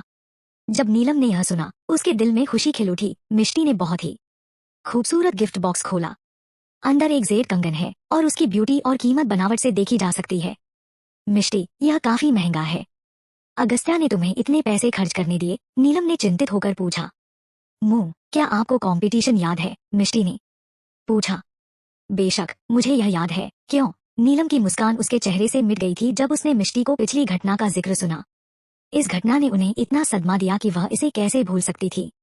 कंपनी का एजेंट मुझे काम पर रखना चाहते थे, लेकिन मुझे अपनी पहचान के साथ एंटरटेनमेंट इंडस्ट्री में कदम रखने में अनकंफर्टेबल महसूस हुई, इसलिए मैंने मना कर दिया। फिर उन्होंने मुझे एक फैशन ब्लॉगर बनने के लिए कहा और उन्होंने कुछ स्किन केयर प्रोडक्ट का प्रमोट करने को कहा। बहुत सारे लोगों ने इसे खरीदा है और मैं एड से पैसे कमाती हूँ। मैंने देखा कि जब मैं अगस्त्या के साथ बाहर थी तो यह कंगन काफी अच्छा था, इसलिए मैं इसे आपके लिए लाना चाहती थी, मिष्टी ने शर्माते हुए कहा। यह सुनते ही नीलम की आंखों में आंसू भर आए, वह टच हो गई। उसकी सबसे बड़ी बेटी उसके लिए तोहफे खरीदने के बारे में तब सोचा जब उसने खुद पैसा कमाया। माय डियर चाइल्ड, नीलम ने बीच बीच में आह भरी, मैं तुम्हारे बारे में क्या कहूँ। फ्यूचर में अपनी मेहनत की कमाई खुद पर खर्च करो, मेरे पास वह सब कुछ है जो मुझे चाहिए, तुम्हें मेरी चिंता करने की जरूरत नहीं है। सोनाली किचन के दरवाजे के सामने खड़ी थी और नजारा देखते ही वह गुस्से से फटने वाली थी। मिष्टी, क्या तुम्हारे पास मेरे लिए कुछ है? सोनाली एक गहरी सांस ली और उसके चेहरे पर एक प्यारी सी मुस्कान आ गई। नहीं, मिष्टी ने हल्के से कहा। जब सोनाली ने यह सुना तो उसने आंखों में आंसू लेकर उसकी ओर देखा। मिष्टी, क्या तुम अभी भी मुझसे गुस्सा हो? जो पहले हुआ था, मैं उसके लिए माफी मांग रही हूँ। अगर तुम अब भी मुझसे गुस्सा हो तो मैं तुम्हारी डांट और मार सहने को तैयार हूँ। मैं तुमसे केवल भीख मांग रही हूँ, प्लीज मुझसे गुस्सा होना बंद करो। मैंने पहले ही कहा है कि मुझे उस मामले की अब परवाह नहीं है। इसे हर समय उठाना बंद करो। ऐसा नहीं है कि मुझे नहीं पता है कि यह तुम्हारी गलती थी। मुझे बार बार याद क्यों दिलाती हो? क्या तुम जानबूझकर बेचारी बनने का दिखावा कर रही हो और मुझे अनकंफर्टेबल फील करवा रही हो? मिष्टी ने ठंडेपन से पूछा। नीलम के एक्सप्रेशन खट्टे हो गए। वह घटना पहले ही खत्म हो चुकी है। सोनाली, तुम इसे फिर से क्यों ला रही हो? अभी अपनी बहन से माफी मांगो। नीलम जानती थी कि उसकी बेटी ने बहुत कुछ झेला है और बहुत से लोग अपनी ही बहन द्वारा फंसाए जाने और इतनी गहरी चोट सहन नहीं कर सकते। भले ही वह उसे माफ कर दे, फिर भी उसके दिल में एक गहरा द्वेष बना रहेगा। यहाँ तक कि वह खुद इसे पूरी तरह से एक्सेप्ट नहीं कर पाए। विक्टिम की तो बात ही छोड़िए। सोनाली ने अपने होंठ काट लिए, गुस्सा उसकी आंखों में फैल गया। फिर उसने अपना सिर नीचे कर लिया और माफी मांगते हुए कहा, मिष्टी, मुझे माफ कर दो। मिष्टी तुम आ गई। सुमेर को जब पता चला कि मिष्टी घर आ गई है तो वो तुरंत ऑफिस से घर आ गए। अब और बात मत करो, मिष्टी को यहाँ काफी समय हो गया है। तुम सबने अभी तक खाना क्यों शुरू नहीं किया? खाना जल्द ही तैयार हो जाएगा। हमारी बेटी ने हमारे लिए अपने कमाए हुए पैसों से कुछ गिफ्ट तैयार किए हैं। इस जेड कंगन पर एक नजर डालें, यह कितना सुंदर है। नीलम ने अपना हाथ उठाया और अपनी कलाई पर कंगन दिखाए। ओह, कितने खूबसूरत है। मिष्टी बड़ी हो गई है और जानती है कि अपनी माँ के लिए तोहफा कैसे लाया जाए। सुमेर ने जब यह सुना तो उन्होंने भी मिष्टी की तारीफ की। डैड, मैं आपके लिए एक घड़ी लाई हूँ। यह घड़ी मेरे अगस्त्या ने पर्सनली चुनी है। उन्होंने कहा कि यह सूट के साथ अच्छी लगेगी। क्या आपको यह पसंद आई है?